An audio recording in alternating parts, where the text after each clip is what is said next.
Okay, guys, let's get started. We'll get started a little bit on the shiur. Okay, so feel free to take one and pass. Take one and pass around. So I wanted to discuss a couple of ideas about Pesach tonight, which is always fun whilst eating pizza, because usually you don't do both at the same time, but we have this unique opportunity to do so at the same time. How is it, by the way? Is the food's nice? Good. Okay, Baruch Hashem. Okay, no, I'm so glad. So this is a extract from a piece from Rabbi Reuven Stone, who I don't know if anyone here knows, but your father knows him. Your father attends some of his shiurim. He's my rabbi. He gives a different fantastic shiurim around Jerusalem, and also some of them are on Zoom. So that there was a France link for a while your dad was back in France. And he just gave a shiur on some deeper ideas of Pesach, and I wanted to take a couple of extracts and look through them together. I doubt we'll get through all of this, but all of what is on this page is brilliant and was completely life-changing for me. So any of it that I can share with you, I would very much love to do so and discuss with you a little bit of that. So the first idea is about Emunah and a little bit of a new take on Emunah, and I just want to start with asking you a question, which is, do you find it easier to believe in yourself or to believe in other people? Or equal, for good or for bad? Does anyone have a kind of a sway in that question? I think it depends what the situation is. I think it is. Yeah, I think that's meaning there are some people that you'd be happier to trust than yourself or believe in yourself, and then some people less. So I feel like it depends what you mean by believe in. Does it mean you rely on somebody, you trust somebody, you think somebody is like emotionally and spiritually capable of something, you're like believing in them to accomplish something that will also affect you, or something that's just about their own life? There's so many different layers to it. Do I think you're responsible versus do I think you have a lot of like will? I don't know. I think that definitely is a essential thing to develop a bit. Tell you. Yeah, I think it's easier to have faith in other people, but I think it's easier to trust yourself. I don't think you that's can interesting. Really, trust you have to build, and so it depends. But I think it's easier to have faith. I think that's pretty strong. That's a very interesting point. That's good. What were you thinking? I was just thinking that if you're looking at someone else's situation objectively, you're not experiencing their world, and so maybe it's easier to see how things would work in their space for them to succeed, as opposed to to believe in yourself. It requires you to be in the situation, and maybe it's hard to see how to get there. So maybe it's easier to believe in other people. It's really, I get. It's so gray because it's okay, but what skill sets do they have in order? Right. Yeah, it depends. Definitely what factors it depends on. But I think that's also interesting what you're saying in terms of having the taking the outside look and being able to look at the bigger picture of someone else versus yourself. A little bit trickier. I think that's a great point. I think bearing in mind all of the with a lot of the caveats that people have brought up. I think I definitely at least sometimes find it easier to believe in other people than believe in myself. As in to believe that I can in the come in. There's a chair just over here for you. Yeah, to believe that someone is in the broader sense sort of capable in life, that they can do something that they put their mind to. I find that a little easier sometimes than myself. I think it's kind of hard sometimes to believe in yourself. I don't know, there's so many. You know how many times you failed. You often don't know how many times other people have failed, and that's kind of, I think, goes back to what shiur was saying to some extent. We sometimes look at the bigger picture of other people's lives and or the zoomed out picture perhaps, and you kind of it looks good over there, it looks good, and then for me, it's I know everything, all of the things which could go wrong and have gone wrong, I know all of them. So I kind of take that baggage. For me, I think it's usually that way, but it definitely can depend quite a lot on the person in the situation. Maybe. So yeah. No, that's not him. That's Natanya. What were you wanting to say? Maybe it's also a matter of responsibility, because I also think that it's easier to believe in other people. Yeah. Because you put your faith into the other one, and you are not really taking part with action. So if you put your belief into yourself, you're responsible to do it. I hear. So it's belief and easier, responsibility but go into maybe that, it's definitely, less healthy to believe in other people, I think. That's it. Yeah, so I definitely hear that point. So let's bear that in mind as we read some of this from this piece and see what you think. Okay, so this over here it says Kel Emunah. So there's a pasuk which is in Hazinu, I think. It's towards the end of the Torah. It says Hatzor Tamim Paulo. This is an extremely poetic part of the Torah, which is really, really hard to translate, but here we are. It's the Hatzor Tamim Paulo. The Hatzor, the rock, which is a reference to God. He was the original The Rock. I don't know if anyone. There was also another The Rock in popular culture, but he's. But at Tamim Paulo, his acts are complete, pure. Ki kol derachav mishpat. All his ways are justice. Kel emunah. He is a God of faith, of emunah, whatever that means. A God of belief. Ve'ein avel. There's no iniquity, no sin. Tzaddik v'yasharhu. He is righteous and straight. So let's take a look at the text. That's just a quote from the Torah. So now this is Rabbi Sod stuff. So hapasuk mita'era tekadosh baruch hu kel emunah, or el emunah in this case. So the verse calls God a God of faith, right? So emunah sheyachet b'mi shechaser lo yedia o rayot o b'chol zot ma'amin. So the normal way that if you think of emunah, right? Faith, religious faith. Right? So what you normally think about is that there's some stuff that you can know. And beyond that which you can know, then you have faith. I mean, if you have faith, then you have faith. If you don't, then you don't. But that's the place for faith, is where knowledge ends. And this, beyond this, I can't prove either way. But I believe. That's the way that we usually think about faith. However, if that's the case, then we have a big problem with this verse. It says, if so, ketzad emunah relevantit lakadosh baruch hu hayadei atakol. How could you then call God a God of faith if He knows everything? Meaning, if faith for us is, I believe, means when I don't know something, I can still believe it. That doesn't make any sense for God. You can't call God.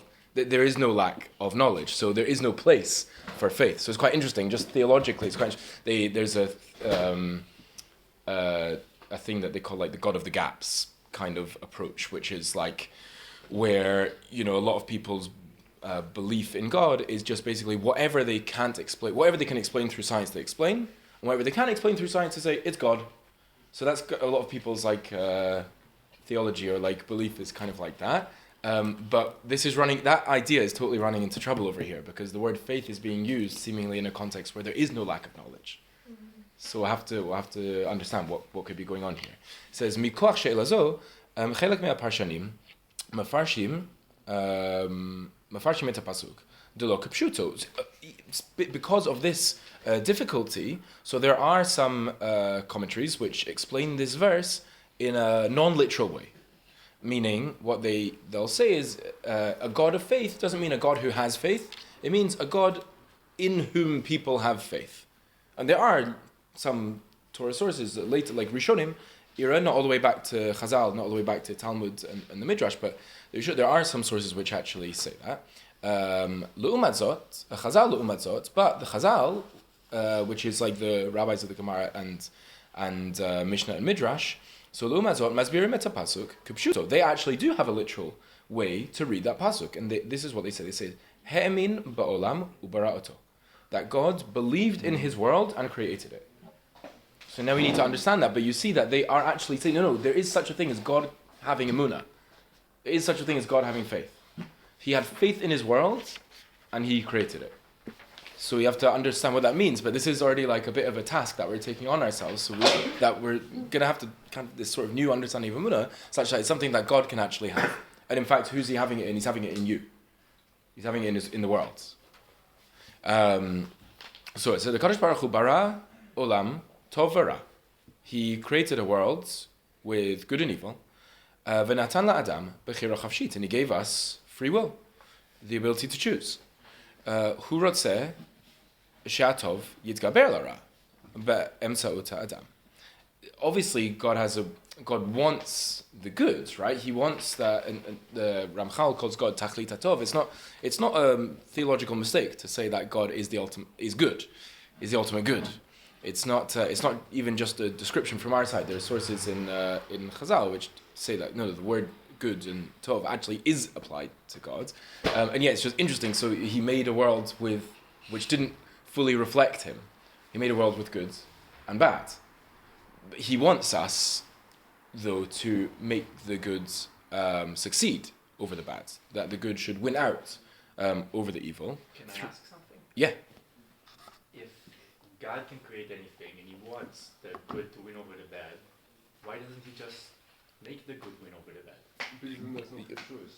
Well, yeah. So we'll come to this, but this is exactly the question that we want to ask is if we're getting to like the deepest issues of like our belief right now. Basically, like, okay, we believe in a God, we do believe in a God that's good, and we believe in a God that is all powerful, as you're saying. So why indeed is there this complicated? Why indeed did he create good and bad in the first place? And once he's creating good and bad, and he has the will that the good will succeed over the bad, why doesn't he just make that happen? Which we clearly see he doesn't just make that happen. We're living in a reality. Look around you, right? The good and bad is very much at war with each other. I don't mean that. Take that however you want, but I mean internationally, but in every single one of us, it's a reality in our lives. This is a struggle. So obviously it's not happening. So yeah, let's bear that. It's going to relate to what Natan said over here. So I think he's going to talk about it. Let's see. It says, that the human being is going to be the one. It kind of starts to answer it already. The human being is going to be the one who makes the good overcome the bad. Aval mi sheyachol lomar shezeh achein yikra. But who says that that's actually going to happen? So this is again even more interesting. He wants it to happen, but it's not a guarantee because he just created a system of free will where it could or could not happen. It's just kind of like rubbing at your question even more, basically. So he says, HaKadosh Baruch Hu hishpia banu v'hishkia banu koach nifla hanikre emunato.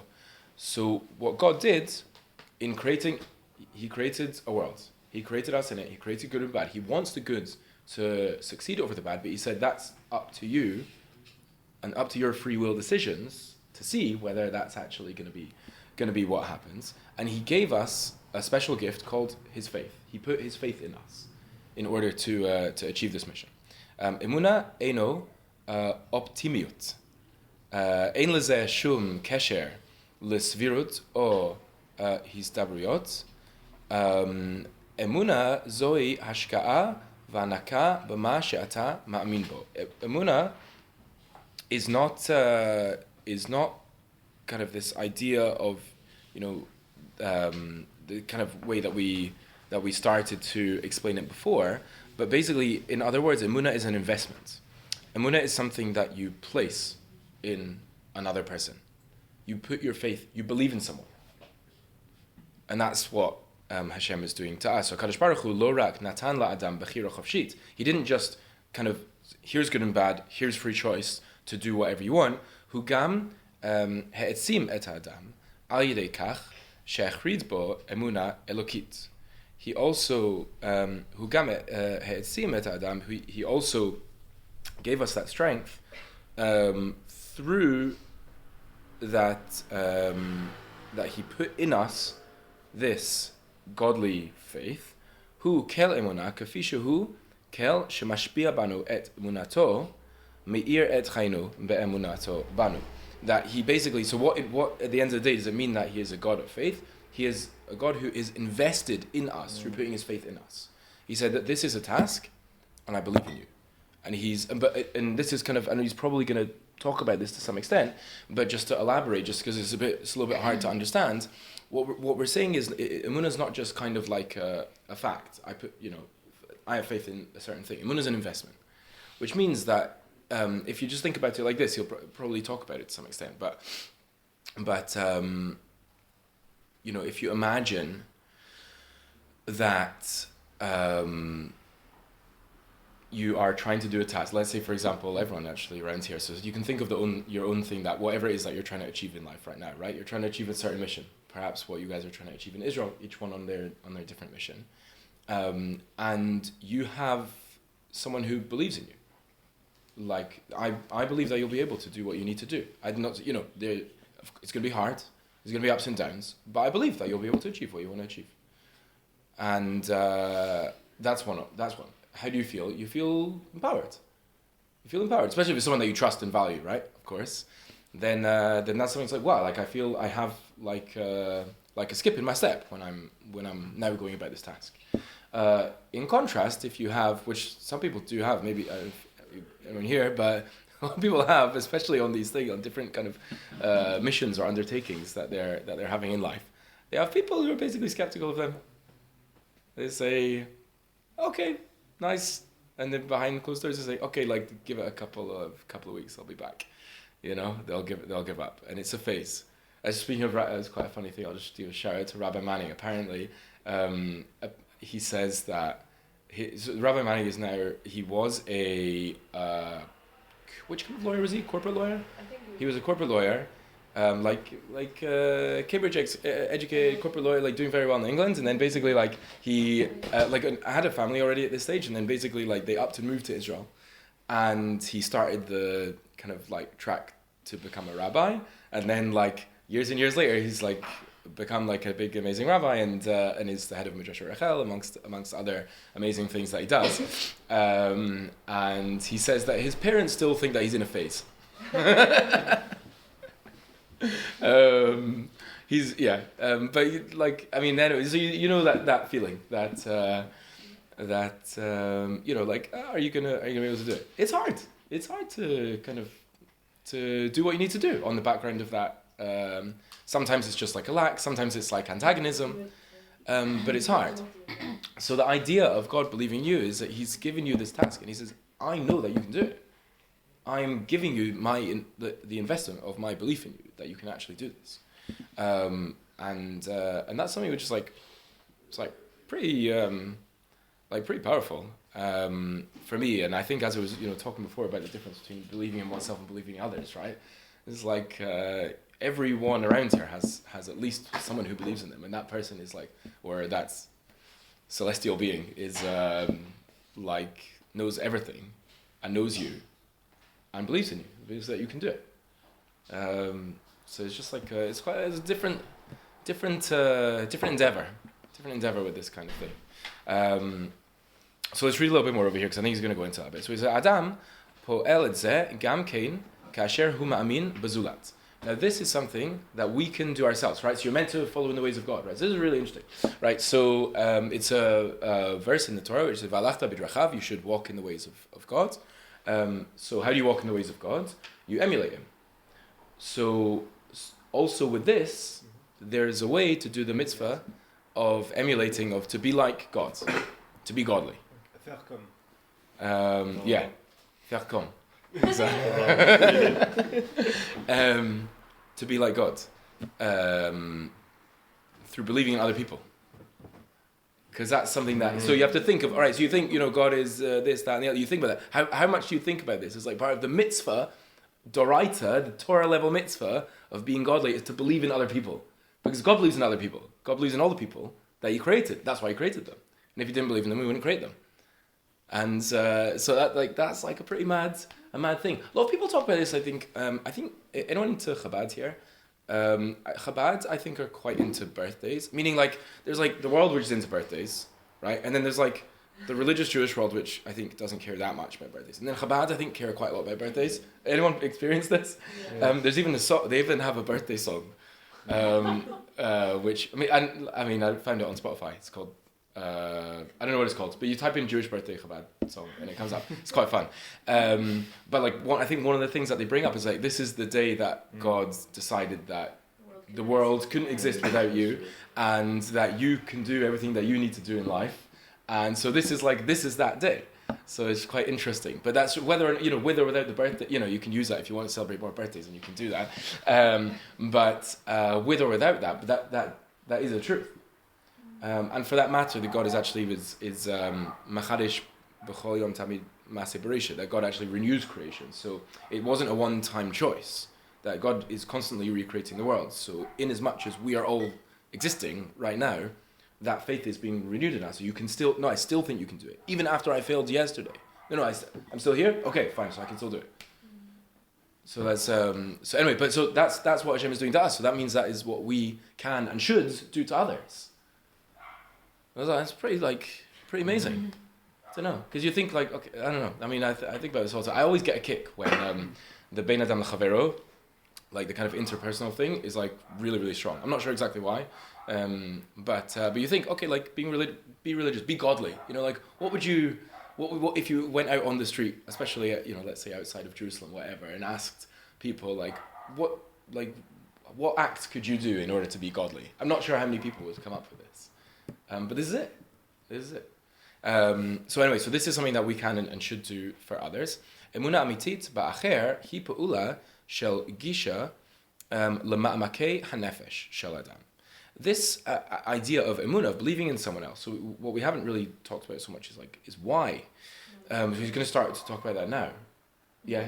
No, it was just translation. Ma'amakei is depth. The depths, yeah. It's like pretty cool Hebrew. He originally gave this shiur in English. But I know he always writes it in Hebrew as well. So I asked him for the original Hebrew, so that I could use it. So it was like quite exciting to do this actually. So that a true faith, true emunah in another person is an act of approaching the depths of the soul of the other person. Kadei lafil et orot ha'emunah, in order to ignite the or to cause to work. To activate, let's say, the lights of faith. Orot ele chodrim lema'makei nafsho shel hamakabel, and then those are things which ignite the soul of the receiver, of the person that you're believing in. Potchim et mayanot hanefesh, they open the well springs of the soul.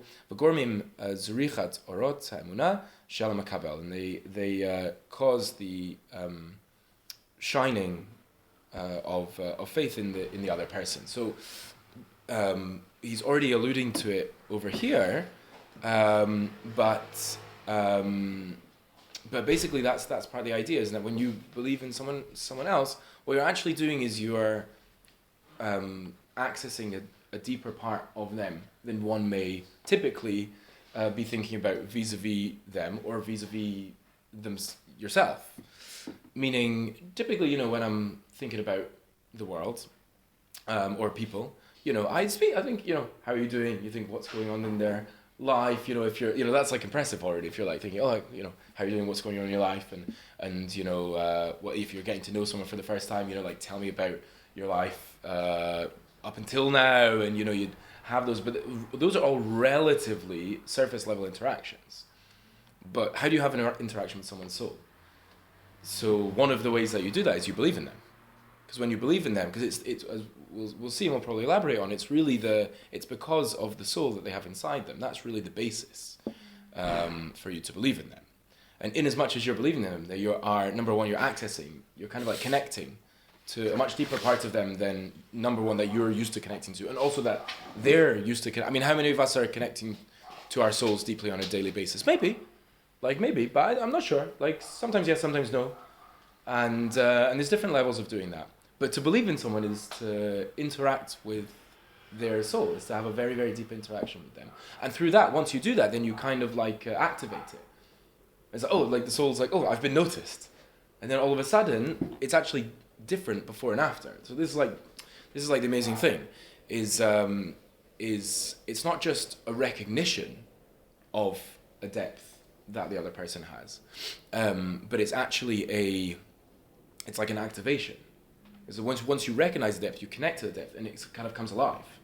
So by rights, I haven't done the stats for this, but if anyone's looking for a master's to do, I think you should do this, right? I don't know where you could do it, Bar-Ilan maybe, or I'm not sure where it's going to fund you to do this, but take two people, who are of equal aptitudes at everything, and have believe in one of them and don't believe in the other one. And by rights, the one that you believe in will actually have better outcomes, because they've actually had a part of themselves which has come alive. I think they've done a study, not exactly that. Yeah. But along those lines.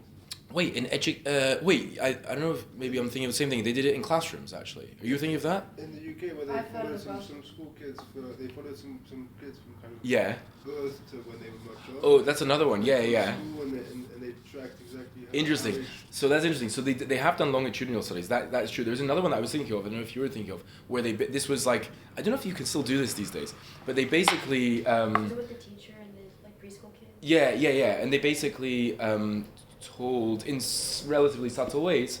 The teacher that one group of kids was like a troublesome class, Yes. and one group was like a gifted class or something like that, and they basically were the same. And they had like totally different outcomes. That's actually, I'm so glad you brought that up. That's a really good example of this. And they're, you know, like they by rights should have had the exact same outcome. So what's the difference between the two of them was one of them, someone believed in them and one of them didn't. That's amazing, actually. But it also shows the power of words in that context. Yeah. What did you say? It also shows the power of words. The power, yeah, exactly. Well, the power of, yeah, exactly, yeah, 100%. Which, yeah, I mean, you have to be careful on the one hand, and also think about the opportunities on the other hand. Like a good word, it like can change someone's life if you think about it. A good word to them, or a good word to someone who's going to interact with them. It's actually a thing. It's quite an interesting thing in terms of chatan and kala, like people when they get married. That's one of the things that you should do. It talks about this in the Gemara actually, but it's like you praise each one to each other. I mean, if there's newlyweds, even if they've whatever, there's different lengths of time that sometimes people have been together before they've got married. But marriage is always a new stage. However long you've been together, it's always a new stage. It's always a new stage, and to the Gemara. So the Gemara has its own way of talking about it, but of like praising the beauty of the bride, which is quite interesting because you think like you think about like religious society today, and it's like the men would kind of like run a million miles from the women, but the Gemara talks about this that you should say Kala Na'ach v'Chasuda. The Beit Hillel says you should say the bride is beautiful. You should say that because that's gonna partly because it's gonna make her beautiful in the eyes of her husband, and then we can use that as an example and do all kinds of things which we should do. That's part of the mitzvah of being Mesameach Chatan v'Kala, to give them joy, is to praise each one to the other one in a genuine way. Like find something genuine to praise, and because you have the ability to like affect people's lives and relationships and stuff. So yeah, that's a great point in terms of the power of words. So let's read a little bit more over here. Yeah, you want to say? No, just I was thinking that put faith in someone. We're just saying that it's to interact with the soul with the other one. Yes. Yeah. But if we are thinking about that and we say that Akadosh Baruch Hu put faith in us, it also means that he continuously interacts with us. Yeah. With our soul. This is the amazing thing. Yeah, exactly what you're saying. I think the truth is, I'll say some of this now because it's in the next piece, but I don't know if we'll get there. But this is the like amazing thing is that you can sometimes people have mentors who are like this. I'll give you an example, honestly. Right, if you can believe it. So I was not very well behaved in school. I was like very unwell behaved in school, and to the extent and I would have like I would get into like quite a lot of fights with teachers and stuff, and sometimes people, but there was one time where basically like it got to like I was getting kicked out of class a lot, and like I think some teachers were you never know whether they're being serious, but like threatening like suspension and like things like that. This was high school, and so this time I got sent all the way to the principal. So you get sent to like the different levels, and then this time it was like we got all the way up, and I was like, oh my gosh, like, what's gonna happen there? And because at this stage I did not have a good track record. It wasn't like I'd done one thing. It was like I'd done so many things at this. It was now at this stage. Anyway, so this principal, it's called Alex Wallace, who basically because later he was called Mr. Wallace at the time, but then he retired, so he's called Alex Wallace. He basically like was in there. He was like, oh, like you're a good person. You like made mistakes. That's okay. And I was like shocked, and like but like long story like this was a little bit of a turning point, and then well, because basically like everyone else was telling me like you're not a good person, like all the teachers, which I can understand where they were coming from, honestly. But yeah, they were like, no, like not, and he like just wasn't. He like saw through that. He was like, no, I see you're a good person. You just did some things wrong. And anyway, there's a whole, and he ended up like when I left school, he ended up retiring. We ended up working together in different ways. And I asked him about this years later, and I was like, how did you know? He was like, I just knew, like you weren't a bad kid. You just did, made some wrong moves. I was like, I didn't know. But anyway, basically that. So that like faith that so that was like a pretty much like a turning point in my life in many ways. And God is doing that to you every day. Meaning that you're getting different feedback from sometimes other people, sometimes yourself, which is making you feel, less capable or less skilled or whatever it is. Maybe sometimes you're not feeling like, feeling less good, like a good person, or different things like that. So there can be different kinds of feedback that you're getting, but that's only because people are looking at your actions. But they're not looking at who you are. But God is always looking at who you are. He's looking into your soul, and your soul is it doesn't really have any of that in it. That was just your body masking your soul. There's different ways that you could say that, but that's one way to say it. Is that it was just your body kind of masking your soul. It's just some clouds. But what's there deep down is good, and so that's basically exactly that. God is having that interaction with your soul constantly. He's overlooking the superficialities, and he's going to depth, and he's seeing. So that's why he's believing in you every day. Let's just read a little bit more over here. So he says, so emuna b'mishahu hi ma'aseh machayeh. The believe in someone is an act of giving life. Zeh ma'aseh shel yitzira. It's a creative act. It's an act of creation. Energiat leda. I don't exactly. I guess the energy of birth, but it's an idea of birth, of giving birth to someone. So ka'asher makabel ofech lekiyum chadash. When the person who's receiving the faith turns into a new existence. So chelek me'etzem ha'adraga shel ha'adam hu hayicholet shelo. Part of the hagdara, the definition of a person is the abilities, the potential that they have. Me'achar she'he'emin ba'atzmo yachol lifol hakol. If a person believes in themselves, they are much more capable than when they don't. This is always like a really tricky thing, because on the one hand you don't want to have like an inaccurate, you don't want to do something which is unlikely that you'll succeed, but at the same time you have to believe in yourself. So you don't want that. One thing is kind of logical calculations of the abilities you have at any particular time, but the other thing is your deeper sense of self-worth and deeper sense of your own potential, and you see, but it's an amazing thing. But you see, basically, people who have this self-confidence, they can be amazing. And if you go into, I know this for myself, right? So if you go into, give an example, people here into teaching, right? So if you go into a class and you don't believe that you're going to do it well, you're not going to do it well. You're just not. And if you go in and you believe that you're going to do it well, even if you might not believe that you really should believe that you're going to do it well, but you just kind of overcome and say, look, I'm going in with confidence over here. You usually end up doing better. Usually the people enjoy it more. So it's funny because you want to be humble and realistic on the one hand, but the truth is that everyone on the other side is actually going to enjoy it more if you just actually have some confidence in yourself. I've definitely found that. What do you think? It's definitely true with the Yeah? students. 100%. Yeah. 100%. Yeah, when the second you're no, I actually know that you can do it. They're Yeah. wait, It's she so must know something I don't. There Yeah, must it's be, so interesting. I must be there was one test for the fourth graders that they were I can't do it, and I was you actually can do it slowly. Think about it one by one. You can read these words, and you know what these words mean, and then you can piece it together. And they were yeah. They were whoa. Yeah, it's unbelievable. It's just amazing how it was. But this is it really. So I'll just finish this paragraph. So it's a nimsa she'amam in bo natan lo metziut chadasha. So we're just in the last line of that paragraph over there.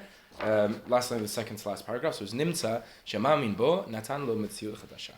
That a person who believes in someone else, so you've given them a new existence. So now if you believe in someone else and you have like whoever it is, I don't know, whoever has good relationships with their supervisors or bosses or whatever here, but let's say for example they were the ones who no, like you can do this, like you like they go through whatever lesson you're doing that day, like yeah, I believe like you have 100% capability to do this. You then go in with that confidence. They've just given you a new life. It's just like they've given birth to you. It's a new you to some extent.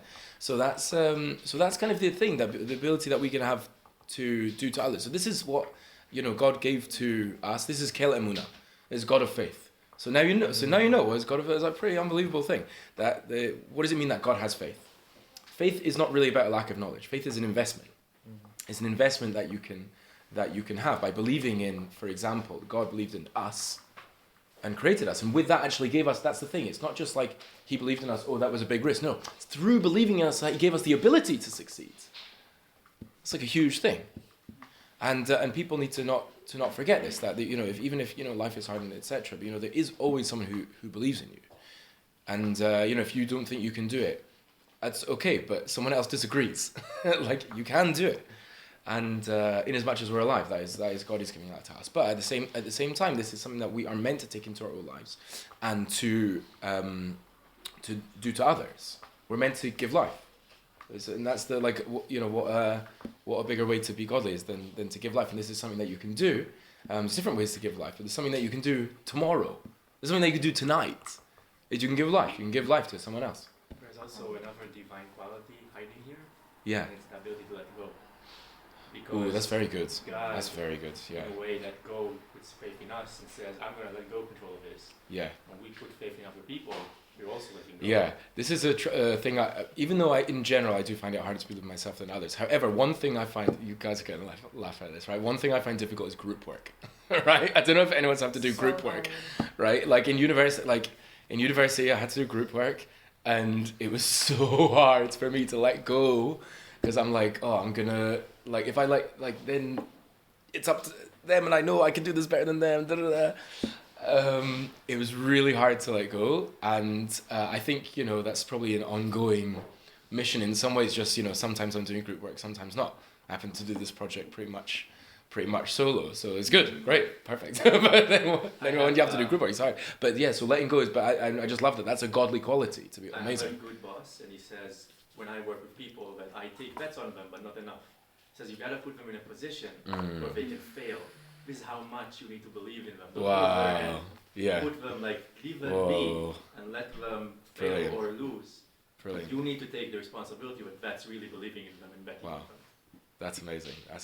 And so this is something that we to know is true about us. It's something that we can give to others, and also you have to know. So it's going in full circle. And so I just say two more things over here. Is that one of the things which we've been alluding to this whole time, but basically is what's the basis of it all. After all, if this is something which God has for us before we even existed, and that we are meant to do to others, so it means that the basis of this is, I'm just summarizing it for you. This is the next piece, but I won't read it.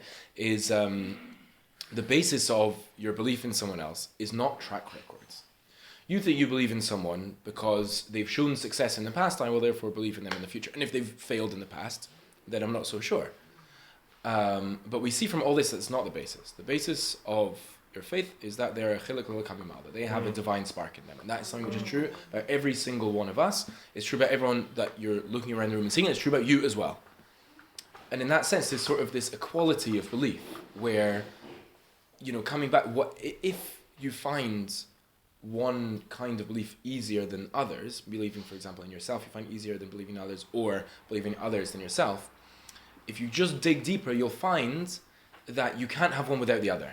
If you believe in others, then you have to believe in yourself, because the reason to believe in others is because they have a divine spark in them. You have the exact same divine spark, and vice versa. If you're struggling to let go, right? Because you're like, I'm believing myself, not so sure about others. Then let go, because the only reason that you should really be believing yourself is not to do with track record. It's because of what's essentially inside you, that divine spark that was given to you as a gift, and no one can ever take away. And so that's the beauty of this whole thing, and they have that too. And that's the beauty of the whole thing. Is just like, it doesn't matter how many times you fail.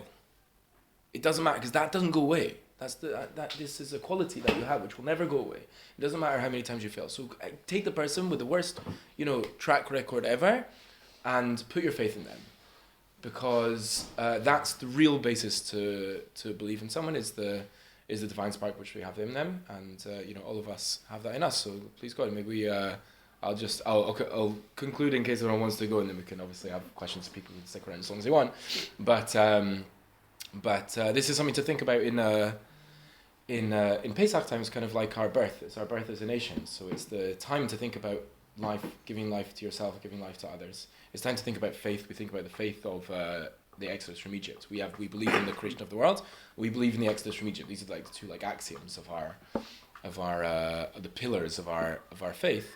And so it's a time to think about faith, and it's not only a time to think about faith in God, but it's time to think about our faith in others, and time to think about our faith in ourselves. So please God, may we be successful in accessing the divine spark in others and that in ourselves, and that we should believe in everyone. Amen. What were you thinking, Nessa?